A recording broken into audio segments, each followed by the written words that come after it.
উদ্যোগ নিয়েছি, যারা যারা আছে তাদেরকে আমরা ছেড়ে দিচ্ছি। তবে স্পেসিফিক মানে কারোর বিরুদ্ধে যদি, যেমন ওই যাত্রাবাড়িতে মেরে লাশ ঝুলিয়ে রেখেছিল যেই ছেলেটি, এইরকম যদি স্পেসিফিক কেউ নামে এইরকম থাকে, তার বিষয়ে আমাদের আইন অনুযায়ী ব্যবস্থা নেওয়া হবে। বাকি সবগুলোকেই আমরা জামিনে ছেড়ে দিচ্ছি। আমরা দেখেছি, আমরা সব আমার দাবি, কোটা আন্দোলনকারীর সব দাবি আমরা মেনে নিয়েছি। যেগুলি তাদের দাবি ছিল, সব দাবি কোর্ট এবং আমাদের থেকে মানা হয়ে গিয়েছে। তারা যা যা পরবর্তী দাবিগুলি করেছিল, পুলিশের বিচারের আওতায় আনার, সেও আমরা করেছি। আমার মনে হয় এখন সময় আসছে আমাদের প্রিয় ছাত্র ভাইরে, তারা যেহেতু তাদের আর কোনো দাবি অবশিষ্ট নেই, তারা আন্দোলন থেকে তারা তাদের স্ব ক্ষেত্রে চলে যাবেন, এটাই আমরা আশা করি। আর তারা এখন আমরা যা দেখছি, আন্দোলন যেই জায়গাটিতে গিয়েছে, এইটা তাদের কাম্য কোনোদিনও ছিল না আমরা মনে করি।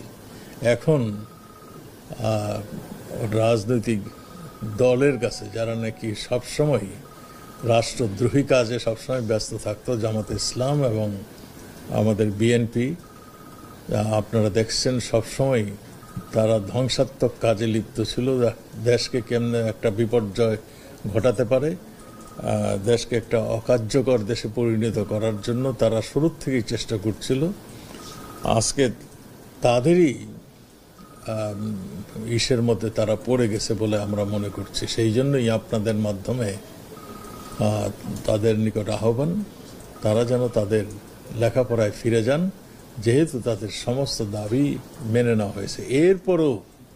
এরপরও যদি তাদের কিছু বলার থাকে, তাহলে মাননীয় প্রধানমন্ত্রী, তারা মানে দাবি জানালে মাননীয় প্রধানমন্ত্রীর দরজা সবসময় খোলা আছে এবং সেটা তিনি ঘোষণা দিয়েছেন। তাদের কোনো কিছু বলার থাকলে তারা যেন বলতে পারে। আপনাদেরকে ধন্যবাদ।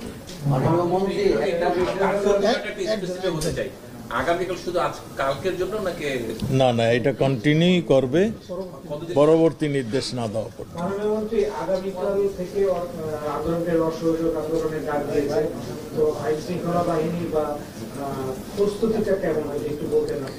আমি তো মনে করি তারা এটা ভুল মানে আন্দোলন করছেন। আমি তো শুরুতেই বললাম, যেহেতু তাদের সমস্ত দাবি মেনে নেওয়া হয়েছে, কাজেই তাদের এই সমস্ত মানে এই অসহযোগ আন্দোলন মানে আমার মনে হয় তাদের তুলে নেওয়া উচিত।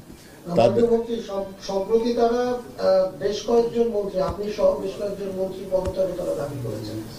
আপনি বলছেন করেছেন, কিন্তু এখন যেই পর্যায়ে গিয়েছে, আজকে আমরা ঢাকা শহরে যেভাবে তাদের প্রশাসন দেখলাম এবং সার্বিকভাবে আপনার কাছে আমাদের চেয়েও অনেক ভালো খবর আছে, ছবি আছে, সবই আছে।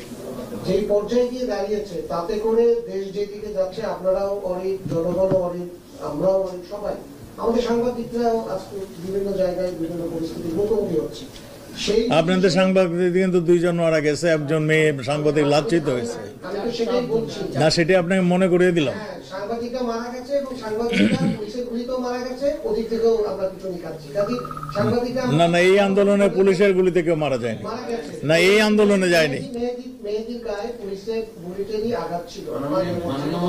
আমি সেই তর্কে যাচ্ছি না, মাননীয় মন্ত্রী, সেটার বিষয় না। কিন্তু যে বিষয়টিতে যেই জায়গায় গিয়ে এখন পরিস্থিতিতে পৌঁছেছে, তাতে করে for the sake of better কোন একটা ভাইব তৈরি করার জন্য হলেও, এই যে অন্যদের কথা তো বলতে পারবো না, আপনি সহ অন্যদের সেই স্যাক্রিফাইসটা করার সময় আছে কিনা, যে মন্ত্রিত্ব থেকে আপনারা সরে দাঁড়াবেন। তো প্রয়োজন হলে যে এইরকম যদি কিছু সিচুয়েশন আসে, মাননীয় প্রধানমন্ত্রী যদি মনে করেন, তো আমরা সবসময় দেশের জন্য কাজ করি, আমরা সেইটা করব যদি প্রধানমন্ত্রী মনে করেন। আপনি বলেন যে এই আন্দোলনে পুলিশের গুলিতে মারা যায়নি, তাহলে কাদের গুলিতে মানুষ মারা গেছে? আপনার জানা উচিত মাননীয় সাংবাদিক, আজকে আমাদের কাছে যে এইগুলো আমরা পেয়েছি, এগুলি অনেকগুলোই পুলিশের রাইফেলের গুলি নয়, পুলিশ ইউজ করে না এগুলো। আমরা তো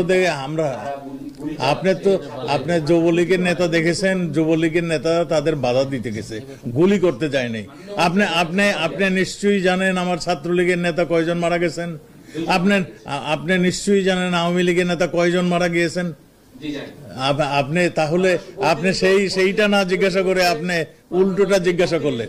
শিশু মারা গিয়েছে, ইউনাইটেড নেশন বলছে, এই ব্যাপারে আপনার মন্তব্য কি? আপনার পাশে আইটিপি আছেন, উনি 32 জন শিশু না শোনেন শিশুর ডেফিনেশনটা বোধহয় আপনি সঠিকভাবে ব্যাখ্যায়িত করছেন না। না না না না শিশুর মানে একটা সংজ্ঞা আছে, শিশু কাকে বলে। শিশুর 18 বছরে কিশোর বলে, শিশু বলে না। আর 18 বছরে আমার মনে হয় সে যৌবন প্রাপ্ত হয়ে যায়, সে তখন আর কিশোরও থাকে না, সে একটা যুবক আমাদের মতে। কিন্তু এটা একটা মানে যেহেতু একটা বয়সের একটা বার রয়েছে, সেই জন্য তাকে এখন কিশোর বলা হয়। 16 মানে শিশু, কোনো শিশু এখানে মারা যায়নি। শিশু বলতে আমরা যেগুলি বুঝি সেই কোনো শিশু মারা যায়নি এখানে। হয়তো 2-1 কিশোর মারা গিয়েছেন। আপনারা জানেন এই আন্দোলনের সময় ঢাল হিসাবে নিয়ে আসছিল, তাদেরকে ঢাল হিসাবে নিয়ে আসছিল। তারা সামনে ছিল, পিছনে ছিল আসল মানে যাদের এই যে চেহারাটা, তাদের মানে শিশুদের আড়ালে, যে আপনার শিশুদের আড়ালেই তারা ছিল। কাজেই এই পিছনের শক্তিটাই রুখতে এই ঘটনাগুলি ঘটেছে। একটা বিষয় হলো যে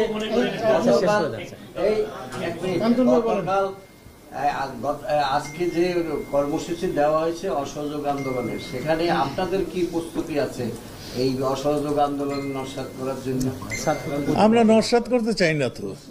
আন্দোলন যদি দেশের জনগণ আন্দোলনে যুক্ত হবে, সেগুলো আমরা নস্যাৎ করতে চাই না।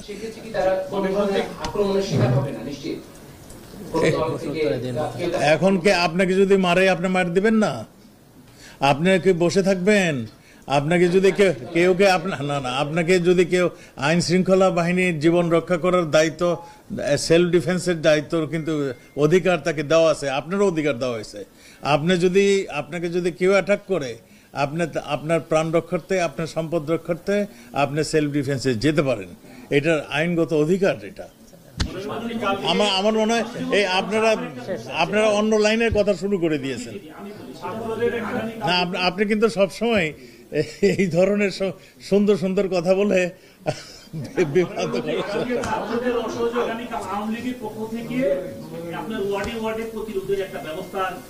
প্রতিরোধ নয়। আমি আপনাদেরকে বলি, আমি এটা স্পষ্ট করে বলে দিই, আমাদের শোকের মাস চলছে। আমরা এই মাসটি কি বঙ্গবন্ধুর আমার শাহাদাত বরণের মাস। আমরা এই ধরনের সেদিন 21শে আগস্ট গ্রেনেড হত্যার মাস। এটা আমরা এই মাসটাকে আমরা শোকের মাস হিসাবে পালন করে থাকি। কাজেই আমরা শুরুর থেকে এই মাসটাকে যথাযোগ্য মর্যাদার সঙ্গে পালন করি। এটা আমাদের আজকে মানে বঙ্গবন্ধু শাহাদাত বরণ করার পরের থেকে এটা চলছে। কাজে এইটা বিশেষ করে এই নতুন করে এখানে কোনো এখানে হয় নাই। এখানে মাইক বাজবে, এখানে এসে সবাই একটু আলোচনা করবে, মানে তবারুক বিতরণ করবে, এটা প্রচলিত নিয়ম হয়ে দাঁড়িয়েছে। কাজে এই মাসের জন্য কোনো স্পেশাল কোনো দিনের জন্য স্পেশাল কিছু হচ্ছে এইটাই শেষ। ছাত্ররা অনেকগুলো দাবি করেছেন, তার মধ্যে বিশ্ববিদ্যালয়ের ভিসির পদত্যাগ আছে। আইন শৃঙ্খলা বাহিনীর আপনারা শুধু রংপুরের 2 জন কর্মকর্তা বা সদস্যকে করেছেন, তারা প্রত্যেকটা জায়গায় যে হত্যাকাণ্ড হয়েছে এইভাবে পুলিশদের বা এই কর্মকর্তাদের মানে বরখাস্ত চেয়েছেন। আরো অনেকগুলো দাবি আছে। আপনি কি মনে করেন যে বাদ বাকি কর্মকর্তাদেরও এভাবে তারা পদত্যাগ করবে কিংবা তাদের বরখাস্ত করা হবে? আরেকটা বিষয়, যে বাংলাদেশের সংবিধান অনুসারে আপনি বলেন শিশু মারা যায় নাই, তাহলে শিশুর মানে ডেফিনিশনটা কি? ওদের কিশোর বলে, ওই যে আপনার যারা মারা গেছে তারা কিশোর, শিশু না। শিশু বলতে আমরা মনে করি একদম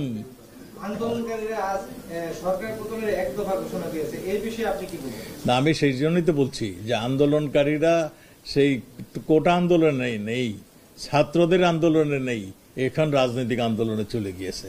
কাজেই এইটা আর ছাত্রদের মিসলিড করে, মিসগাইড করে, ভুল বুঝিয়ে এই আন্দোলন অন্যদিকে